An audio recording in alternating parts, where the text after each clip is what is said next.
El versículo 1 del capítulo 1 de Sofonías dice: Palabra de Jehová que vino a Sofonías, hijo de Cusi, hijo de Gedalías, hijo de Amarías, hijo de Ezequías, en días de Josías, hijo de Amón, rey de Judá. Así es que él no solo nos da información en cuanto a sí mismo y a su linaje, sino que también en cuanto a la época en que escribió este libro. Era un tiempo tenebroso para el país. Según el orden de las escrituras hebreas, Sofonías fue el último de los profetas antes de la cautividad. Era contemporáneo de Jeremías y probablemente también podría haberlo sido de Miqueas, aunque tenemos nuestras dudas en cuanto a esto. El suyo fue el canto del cisne del reino davídico, y a él se le acredita el haber dado énfasis al avivamiento que tuvo lugar durante el reino de Josías. Vamos a ver en este pequeño libro la dulzura y la luz que ordinariamente se asocia con el amor en todo nivel, y creemos que es algo correcto. Pero ese aspecto no agota el impacto total del amor. El amor se expresa a sí mismo solamente por el bien de la persona que es amada. Eso es lo que representa el verdadero amor. El amor es benigno. Esa es la razón por la cual es difícil asociar el amor con el juicio de Dios. Hay muchas personas que opinan que una de las naturalezas de Dios se expresa por el amor, mientras que la otra naturaleza se expresa en ira por juicio. Esas dos cosas parecen contrarias, hasta el punto de que parecería en realidad que hubiera dos dioses. Bueno, este libro de Sofonías está lleno de la ira y el juicio de Dios, pero existe también un fondo del amor de Dios. Y eso es lo que es la historia que contamos hoy, el lado oscuro del amor. Bien, amigo oyente, vamos a detenernos aquí por hoy. Dios mediante continuaremos con este estudio, es decir, entraremos al texto mismo del capítulo 1 de Sofonías en nuestro próximo programa. Mientras tanto, le sugerimos que usted lea todo el capítulo 1 y se familiarice con su contenido. Oramos que Dios le bendiga ricamente. Continuamos hoy, amigo oyente, nuestro recorrido por el libro de Sofonías que iniciamos en nuestro programa anterior. Pero antes de entrar en el capítulo 1, quisiéramos relatarle un suceso que ocurrió en un Día de las Madres. Un domingo, cuando se celebraba el Día de las Madres, la gran mayoría de las madres que asistieron a la iglesia estaban engalanadas de forma especial y principalmente todas lucían un ramillete de flores. Pero una de estas madres, aunque lucía el ramillete de flores más grande de todos, unas hermosas orquídeas, en su rostro se demostraba una gran tristeza. Ella era la madre de un hombre de negocios muy prominente en los asuntos gubernamentales y también en los asuntos comerciales. Pero este hombre no era creyente. Él no quería escuchar los ruegos de su madre en cuanto a esto, y ella oraba por él constantemente. También le había pedido a otros que oraran por su hijo. Ese domingo, Día de las Madres, ella se acercó al pastor y le dijo: «Yo ruego a Dios que salve a mi hijo. Yo ruego que sea salvo, aun si Dios lo tiene que poner en la cama». Y luego, de una manera muy vehemente, dijo: «Aun si Dios tiene que darle muerte, ruego que Dios le salve antes de que sea demasiado tarde». Estas declaraciones son bastante duras, por cierto. Ahora supongamos que hubiera escuchado allí lo que ella dijo algún detective privado o algún detective del departamento de policía. ¿Piensa usted, amigo oyente, que ella podría haber sido arrestada por decir eso? Bueno, no creemos que hubiera sucedido eso. Ningún detective podría arrestarla. ¿Por qué? Porque eso no era una amenaza. En realidad, era una declaración de amor. Era porque ella amaba a su hijo y estaba dispuesta a abandonarle en cierto sentido, a que él pasara por la muerte misma, si eso significaba la salvación eterna de su hijo. Amigo oyente, este pequeño libro de Sofonías presenta este aspecto de Dios. Creemos que es necesario reconocer, como vimos en nuestro programa anterior, que Dios no es un Dios de doble personalidad, que es un Dios de amor y que existe otra naturaleza en Él, como si fuera una persona diferente. Él es un Dios de juicio, pero hay amor a través de todo este pequeño libro, y este es un libro de juicio. Uno no puede encontrar un juicio enunciado en una manera más severa que lo que se expresa aquí en este libro. Ahora hay dos pensamientos que se destacan aquí en este libro. El primero de estos es el día de Jehová. Se menciona 7 veces. Debemos recalcar que este es el tema del libro, el día de Jehová. Abdías y Joel fueron los primeros profetas que escribieron esta frase, el día de Jehová. Sofonías es el último en hacer esto. Y como hemos dicho, él la utiliza más que cualquier otro profeta. Como ya hemos indicado, se menciona 7 veces en este pequeño libro. Y aún así, hay más referencias a esto, pero no utilizando esa frase en particular. Tiene una aplicación particular al período de la gran tribulación. Precede al reino, pero incluye al reino también. En realidad, el período de la gran tribulación finaliza con la venida de Cristo personalmente a esta tierra a establecer su reino milenario. Todo eso se incluye en el día de Jehová. Es necesario que tengamos esto delante de nosotros al estudiar este pequeño libro porque el énfasis aquí es sobre juicio. Como decíamos hace un momento, Joel y Abdías fueron los primeros profetas que escribieron esta frase de el día de Jehová. Joel, por ejemplo, comienza en su libro hablando de una plaga de langostas, y él compara esa plaga de langostas al día de Jehová que vendrá en el futuro. Él amplifica esto. Él dice que el día de Jehová no es luz, sino que es tinieblas. Así es como comienza el día de Jehová. En realidad, así es como Dios describe o declara la salvación. Dios escribe en letras de luz sobre los antecedentes tenebrosos, oscuros del pecado del hombre, ese maravilloso mensaje del Evangelio para usted y para mí. Ahora, Sofonías es el último de los profetas que utiliza esta expresión de el día de Jehová. Es decir, que los profetas comienzan con esa expresión. Todos ellos se refieren a esto. Y ahora llegamos a Sofonías, y él profetiza, como dice aquí, durante los días de Josías. Este era el período de luz del último movimiento espiritual que tuvo lugar en el reino. En ese entonces tuvo lugar un avivamiento. No fue muy grande y no duró mucho tiempo, pero fue un avivamiento. Ahora este hombre era alguien que sabía algo del reino de Amón, ese rey malo, y el reino de Manasés, ese rey tan terrible. Él conocía los reinos de esos hombres. Y él puede apreciar que el juicio se acerca sobre la nación y sobre sus pueblos, y entonces su mensaje parece bastante duro, bastante severo. El segundo pensamiento que encontramos en este pequeño libro se basa en la palabra celo. Se menciona 2 veces. Este celo, en referencia a Dios, está en un nivel diferente, en plano diferente al que estaría para usted y para mí. Cuando usted y yo nos sentimos celosos, buscamos hacer mal. Pero Dios es celoso de aquellos que le pertenecen, es celoso de la humanidad. Él compró la redención para ellos e hizo posible que el hombre pudiera ser salvo. Y Dios es celoso, no es su voluntad que ninguno perezca. Él quiere que sean salvos, pero es celoso de ellos. Y cuando ellos no se vuelven a Él, entonces Él los va a juzgar. Algo que este libro señala claramente y que notaremos más adelante es que Dios es glorificado tanto cuando juzga como cuando salva. Hay muchas personas que no pueden ver esto, no pueden comprender cómo eso puede ser. Pero usted recuerda en los capítulos 38 y 39 de Ezequiel que allí se hace referencia al momento cuando Dios va a juzgar a una nación pagana en el futuro. Y él dice que eso tendrá lugar en los días postreros, los últimos días. Y en Ezequiel capítulo 38, versículo 16 leemos: Y subirás contra mi pueblo Israel como nublado para cubrir la tierra. Será al cabo de los días, y te traeré sobre mi tierra, para que las naciones me conozcan, cuando sea santificado en ti, oh Gog, delante de sus ojos. Es decir, que Dios va a juzgar a esa nación pagana, y cuando Él haga eso, Él va a ser glorificado en ese juicio. Esta es una declaración tremenda. Y para muchas personas es una píldora bastante amarga. Es conveniente que nosotros acomodemos nuestra forma de pensar a la forma de pensar de Dios, dándonos cuenta que nuestros pensamientos no son sus pensamientos, y nuestros caminos no son sus caminos. En el programa anterior vimos que Sofonías pertenecía a la familia real. Dijimos que Ezequías había sido su tatarabuelo, y ahora él nos da su profecía.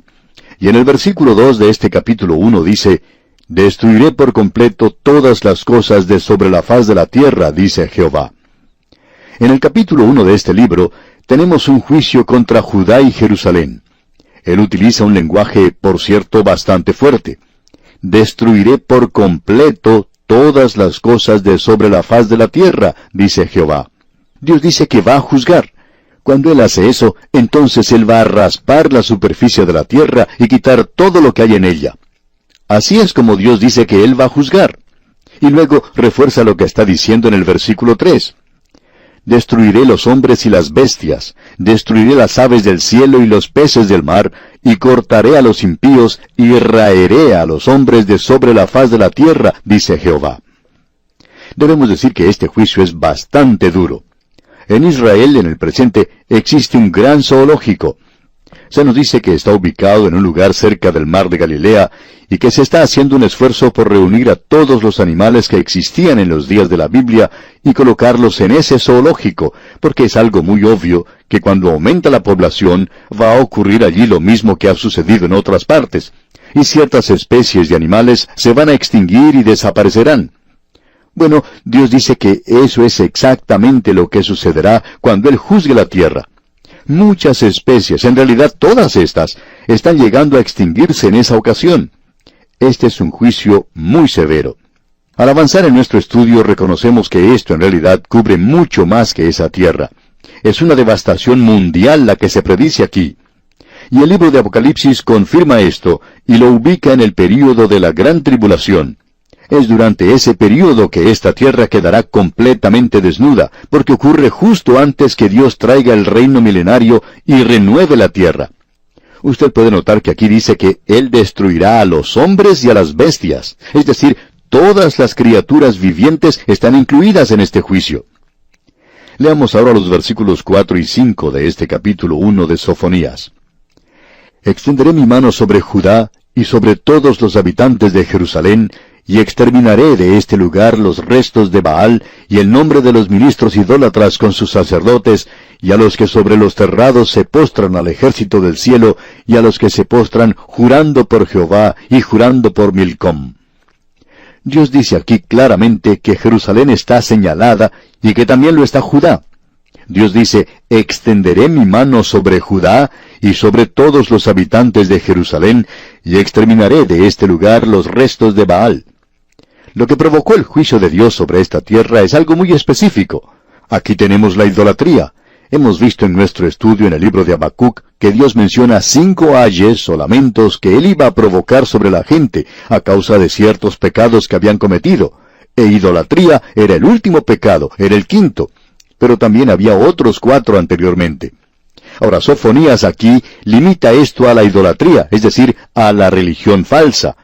Él está indicando aquí lo que las Escrituras enseñan. Comenzando con el libro de Jueces, se nos da una filosofía del gobierno humano, y esto se ve que es cierto en lo que se refiere al pueblo de Dios, y es cierto también en cualquier otra nación. Una nación comienza a declinar cuando existe allí una apostasía religiosa, cuando la nación se aparta del Dios vivo y verdadero. Luego, el segundo paso hacia abajo es una moral terrible. El tercer paso hacia abajo es la anarquía política. Ese es el último. Hay muchas personas que opinan que el problema existe en las capitales de las naciones, donde está la sede del gobierno, pero no creemos que sea eso.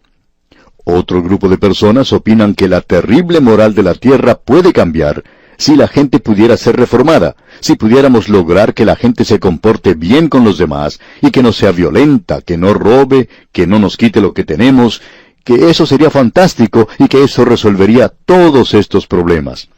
Pero no creemos que eso resuelva todos los problemas, amigo oyente. Hablando honradamente, creemos que el gran problema es la apostasía religiosa. Opinamos que el problema se encuentra dentro de usted y dentro de mí, amigo oyente. El problema hoy es que la iglesia ha fracasado en dar el mensaje de Dios. Y no estamos hablando aquí de cada iglesia o de su iglesia en particular, porque sabemos que la mayoría de los que escuchan este programa participan de las actividades de las iglesias bíblicas. Y le damos gracias a Dios por eso y por ese maravilloso grupo de pastores que están manteniéndose firmes por Dios en el presente. Pero algunas denominaciones grandes se han apartado de la fe, han ido a parar a un lugar donde ya no están dando un mensaje efectivo al país, y como resultado de esto ha salido esta terrible moral y la anarquía política. Ahora, si usted cree que esto es algo inventado nada más, permítanos compartir con usted un artículo que salió hace ya varios años en un periódico de los Estados Unidos.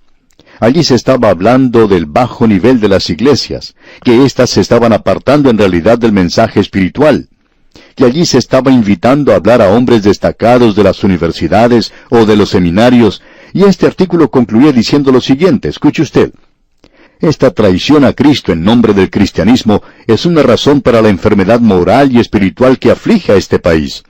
El hecho triste es que las iglesias ya no tienen influencia en el desarrollo del carácter nacional.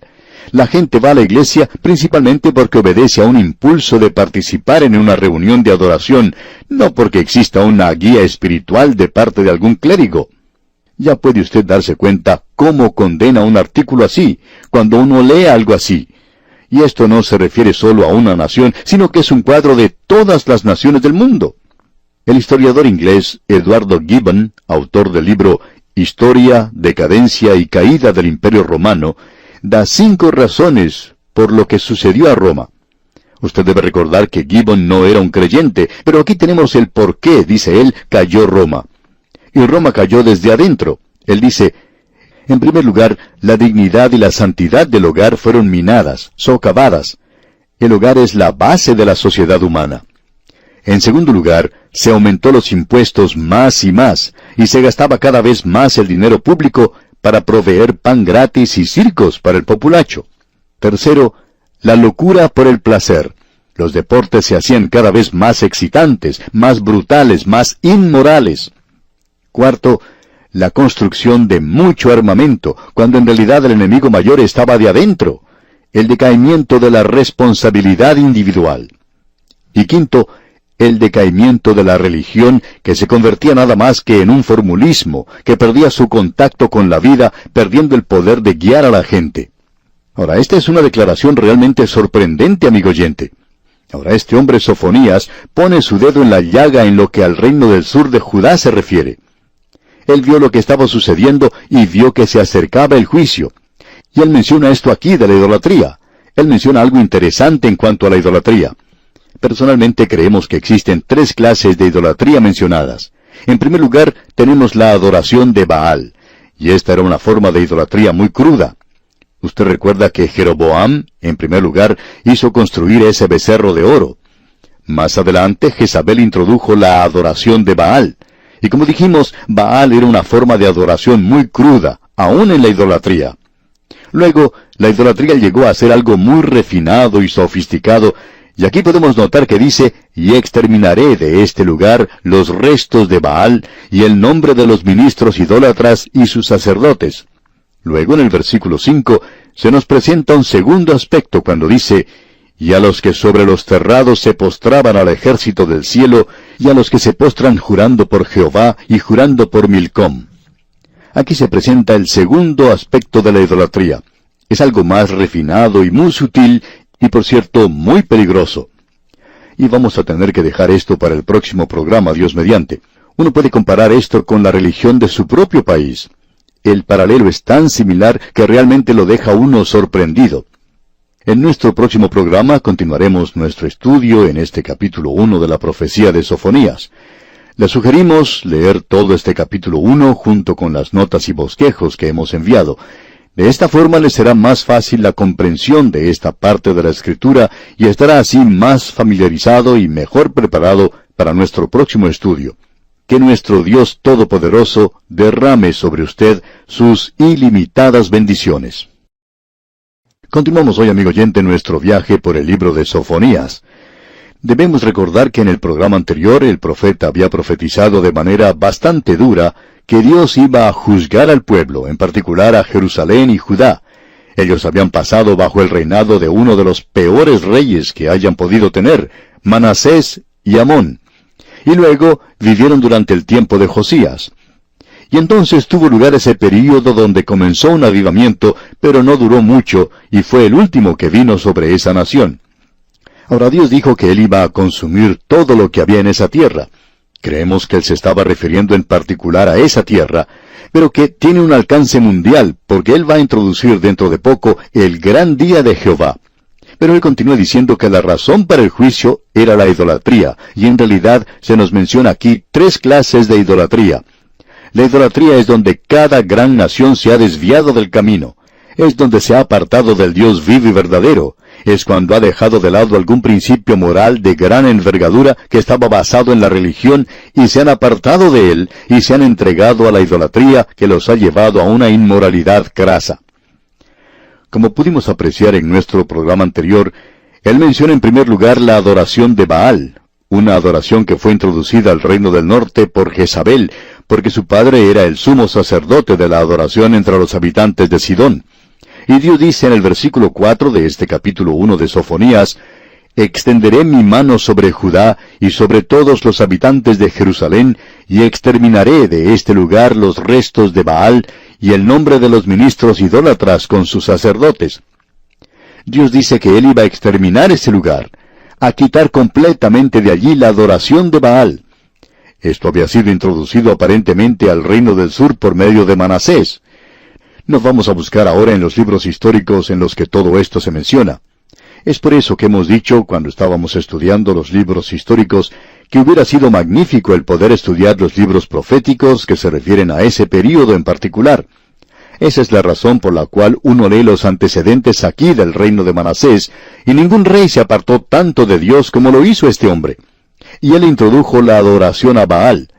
Esta es una forma de adoración muy inmoral, porque junto con Baal se encontraba la adoración a la diosa Astoret, diosa de la fertilidad y del amor sexual, una deidad principal de los cananeos. Ahora, cuando el principio femenino se introduce en la deidad, uno tiene una inmoralidad grasa. Y todo esto entró, por supuesto, durante ese período. Luego, Josías llegó a ser el rey. Fue un buen rey, y lo primero que él hizo fue quitar la adoración a Baal. Y como ya hemos dicho anteriormente, esta era una forma muy cruda de adoración a la naturaleza. Ahora aquí se menciona a estos ministros idólatras, y ellos estaban en realidad vestidos de negro. Y si usted ha podido notar aquellos que se entregan a la adoración a Satanás hoy, se habrá dado cuenta que ellos también están vestidos de negro. Es algo muy interesante porque no es algo original de ellos. Viene desde hace mucho tiempo, y estos sacerdotes idólatras utilizaban ropa negra, y ellos van a ser juzgados. Ahora en el versículo 5, Sofonías menciona otra forma de idolatría que era muy común en esa tierra, y que era algo mucho más sutil y mucho más peligroso. Él dice en la primera parte del versículo 1, «Y a los que sobre los terrados se postran al ejército del cielo». Lo que está sucediendo aquí es algo muy peligroso, por cierto. Los terrados de las casas eran planos, eso es algo que se puede apreciar aún en el presente, y allí era el lugar donde se reunía la familia al atardecer. En realidad, Dios presentó una ley indicando que se debería colocar una pared para proteger a aquellos que se encontraban en el terrado, para que no se cayeran, porque allí es donde se reuniría la familia. Pero esto llegó a ser un lugar de adoración, y usted puede apreciar lo que esto está haciendo. Esto se está dirigiendo hacia el mismo hogar. Indica que cada hogar era un pequeño templo pagano donde se practicaba la idolatría. Y esto, amigo oyente, era algo que estaba expandiéndose mucho. Es la adoración de la criatura en lugar del Creador. Ellos adoraban al ejército del cielo, al sol, a la luna, a las estrellas. Adoraban aquello que había sido creado en lugar de adorar al Creador. Era la segunda forma que ellos adoptaron.